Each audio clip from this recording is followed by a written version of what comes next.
Bonjour, bienvenue dans cette vidéo de présentation générale de la déclaration du descriptif de collecte 2019. Cette vidéo est à l'attention des collectivités en contrat avec Citeo ou Adelph et de leurs adhérents à compétences collecte. L'objectif, c'est de vous présenter les enjeux de la déclaration, de cette déclaration, et les éléments de préparation afin d'être le plus efficace au moment de déclarer. Pour ce faire, je vais utiliser ce guide de la déclaration, qui est un document très complet, qui a pour vocation à répondre au maximum à vos questions. C'est pour cela qu'il est assez volumineux, parce qu'il contient à la fois des éléments de présentation générale, des éléments détaillés de la déclaration proprement parlée, et des éléments d'illustration afin que l'on soit bien compris au niveau des informations demandées. Donc c'est pour ça qu'il y a des illustrations, par exemple, des illustrations sur les flux, sur les modes de collecte, les types de contenants, etc. Et des exemples aussi de saisie de flux. Vous avez aussi dans la déclaration des aides pour déterminer, par exemple, votre compétence de collecte, avec différents cas qui sont bien détaillés en fonction de, par exemple, si vous êtes une EPCI à fiscalité propre, si vous êtes un syndicat de traitement, si vous êtes adhérent d'un syndicat de traitement. Vous avez aussi dans la partie 3, on saisit ces flux de collecte, vous avez des exemples de méthodos de saisie de flux. Donc voilà, je ne vais pas vous détailler pour l'instant ces étapes de pas à pas, parce que ça se fera l'objet de d'autres vidéos. Je vais aujourd'hui, dans cette vidéo, m'intéresser à ces deux premières parties, la présentation générale du descriptif et la préparation de la déclaration. Donc le descriptif de collecte, de quoi il s'agit? C'est une photographie de l'organisation de la collecte sélective et des ordures ménagères sur l'ensemble des collectivités de France. La dernière datant de 2014, donc les données dont on dispose aujourd'hui de manière exhaustive sont devenues obsolètes et ne tiennent pas compte des évolutions qui ont eu lieu sur les territoires initiées par les collectivités ou suite à des fusions de collectivités suite à la loi NOTRe. Ce descriptif répond à trois enjeux.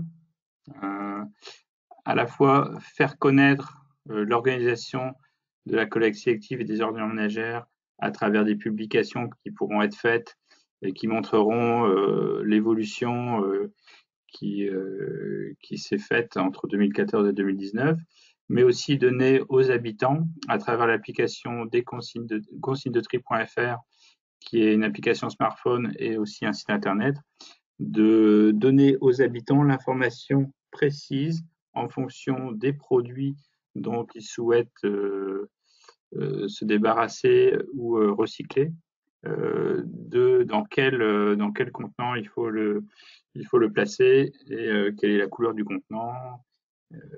Voilà, donc cette application se nourrira des informations qui seront renseignées dans le descriptif de collecte. Et là, vous voyez des exemples de restitution un peu nationales. Ça, ce sont des chiffres de 2014 qui montraient l'organisation des modes de collecte, des schémas de collecte, c'est-à-dire sur la collecte sélective, est-ce que les flux sont collectés multimatériaux, est-ce qu'il y a une séparation des emballages d'un côté des papiers, des fibreux, donc des papiers carton d'un côté et des autres recyclables. Le deuxième enjeu, c'est de pouvoir conseiller les partenaires et notamment les collectivités à travers donc les éléments du descriptif qui alimenteront ces documents de recommandation qui peuvent être éco-repères ou d'autres guides. Le troisième enjeu, enfin, c'est de pouvoir favoriser le partage entre collectivités qui sont toujours intéressés pour pouvoir se comparer à des dispositifs semblables et pouvoir aussi mettre en perspective leurs dispositifs par rapport aux évolutions récentes qui se font sur le territoire national. Donc, quel est après le planning donc, de cette déclaration? Donc, les grandes phases, la première, évidemment, c'est de saisir les informations sur la collecte sélective et les ordures ménagères. Donc, saisir ces informations, donc là, ça va être évidemment le travail des collectivités à compétences collecte et leur syndicat de traitement éventuellement. Ensuite, ces données, une fois saisies, Citeo les contrôle pour s'assurer de leur homogénéité et s'assurer qu'il n'y ait pas de manque et que l'ensemble des données demandées soient bien couvertes par la déclaration. Et en fonction, ça peut faire l'objet d'allers-retours avec la collectivité pour pouvoir les compléter. Une fois que l'ensemble de ces déclarations seront validées au niveau national, une consolidation sera faite afin de pouvoir en sortir des indicateurs nationaux qui pourront alimenter une fiche de synthèse où les résultats de la collectivité seront mis en perspective par rapport à ces données nationales. Donc là, dans l'objectif, c'est de pouvoir remettre cela fin 2020, bon, sous réserve aujourd'hui du contexte actuel avec le Covid, évidemment. Donc, comment préparer cette déclaration? Alors, cette déclaration, comme c'était écrit dans le titre, c'est une déclaration sur l'organisation 2019. L'objectif, c'est d'avoir une photographie sur l'année 2019 et uniquement sur cette année. Donc, des changements qui ont eu lieu début 2020 ne seront pas à prendre en compte. Et donc, c'est la situation en 2019 qui est à prendre en compte.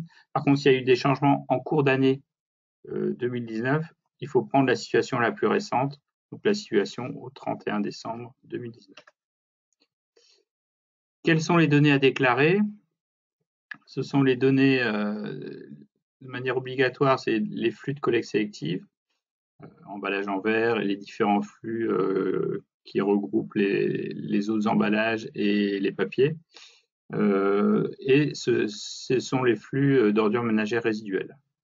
Les biodéchets et les déchets verts sont des flux qui peuvent être renseignés si vous le souhaitez. Quant aux déchetteries et aussi aux collectes éventuellement d'encombrants porte-à-porte, ce ne sont pas des flux qui sont prévus pour être renseignés sur le site de la déclaration. Néanmoins, sur les déchetteries, au niveau des bornes de proximité qui sont installées sur les déchetteries, il faudra les compter comme des points des bornes de proximité qui sont implantées sur les communes où sont situées ces collectivités-là. Donc, ce n'est pas en tant que tel une déchetterie, mais néanmoins, il faut quand même compter ces bornes comme des points de collecte. Voilà un exemple que vous verrez dans les autres vidéos qui détailleront l'interface, mais un exemple de génération d'un flux de collecte qui permet de pré-remplir les informations qui seront ensuite détaillées par commune. Donc ça génère un tableau que l'on vient ensuite préciser par commune. Donc l'information demandée est bien l'information au niveau communal. Les autres informations au-delà des flux collectés, ce sont les informations plus descriptives sur le trieur foyer, à la fois où des dispositifs existent de trieur foyer, est-ce qu'il y en a dans les centres-villes, dans les parcs et jardins, dans les lieux touristiques, et quels sont ces dispositifs mis en place? Est-ce que ce sont des bornes spécifiquement installées de proximité? Est-ce que ce sont des corbeilles doubles, des machines ou des automates de tri, etc. Aussi des informations sur la gestion de la propreté, qui gère les nettoiements, les corbeilles de rue, les dépôts aux abords des conteneurs, Et des petites questions là sur la gestion de la donnée sur la collecte sélective et est-ce qu'elle est mise à disposition sur d'autres partenaires. Qui déclare la déclaration, elle est ouverte au contrat pour l'action à la performance 2019. Donc, ce sont ces contrats-là qui sont responsables de la déclaration et c'est à eux que le mail de connexion est envoyé au correspondant que l'on a identifié. Mais une possibilité est offerte aux contrats qui exercent uniquement la compétence traitement de pouvoir donner des accès secondaires à leurs adhérents afin que ces adhérents qui exercent, donc qui ont ces informations sur la collecte, puissent directement saisir leurs informations. C'est d'ailleurs une recommandation que l'on a de pouvoir donner la main aux adhérents. Néanmoins, le contrat CAP garde la main jusqu'à la validation finale et peut intervenir sur les données de ses adhérents saisis et pouvoir les corriger. C'est lui, en tant que titulaire du contrat, qui a la charge de la qualité de la donnée, donc il peut intervenir avant la validation sur ces données. Ça, c'est un exemple, je ne vais pas rentrer dans le détail, mais si le contrat 2019 a été dissous, sachez que dans ce guide, dans ce slide, est expliqué les différentes possibilités pour pouvoir néanmoins faire la saisie, même si la collectivité n'existe plus en 2020. Alors, comment préparer cette déclaration? Donc là, je ne vais pas vous détailler tous les éléments à préparer pour la déclaration. Vous le retrouverez dans ce guide qui est en téléchargement sur le site. Sachez qu'il y a des informations qui sont demandées à la commune, à la fois sur la composition du flux, son mode de collecte, sur les contenants, avec le nombre d'habitants, si c'est pas homogène évidemment sur les communes, quelle est la part d'habitants collectés en sac, collectés en bac, quels sont les nombres de bornes de collecte de proximité par commune et par type, donc entre les bornes aériennes, les bornes semi-enterrées, enterrées. Informations sur la collecte, avec la part desservie en porte-à-porte, en point de regroupement, en collecte de proximité, etc. Les couleurs, les types de véhicules. Les informations également sur le transfert, est-ce que le flux collecté est passé par un centre de transfert. Donc il y a quand même des informations assez précises qui sont à renseigner. Et également sur les dispositifs de tri hors foyer de l'espace public et sur la gestion de la propreté. Je ne vais pas redétailler vu que j'en ai parlé juste avant. Donc ça, c'était une collectivité qui exerce la compétence collecte. Évidemment, si vous êtes un syndicat de traitement et que vous ne gérez pas la collecte directement, pour préparer votre déclaration, vous ne pourrez pas rassembler ces éléments. Donc, votre premier travail, ce sera d'avoir la liste des communes de vos adhérents et d'identifier le contact, le bon interlocuteur avec son mail dans chaque adhérent qui va compléter ces informations et idéalement de le prévenir avant pour qu'il soit au courant qu'il va recevoir un mail quand vous allez commencer à renseigner dans la plateforme. Également, si votre collectivité ne gère pas la fiscalité, d'avoir les éléments, la composition des adhérents qui gèrent cette fiscalité et les modes de fiscalité par commune entre la taxe, la redevance et avec la distinction si la taxe elle est incitative ou la redevance incitative. Également dans le cas où la fiscalité déchets est gérée par le budget général.